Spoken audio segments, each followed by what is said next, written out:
Hey everyone! In this video, I'll show you how to see tagged photos on Facebook quickly and easily.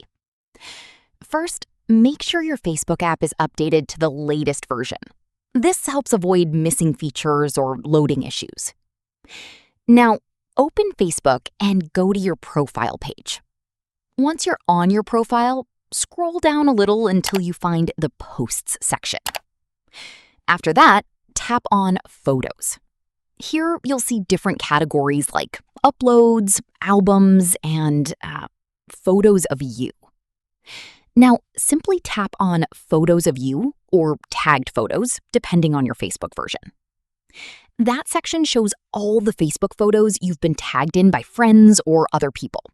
You can open any picture to view, remove tags, or manage privacy settings if needed. And that's it.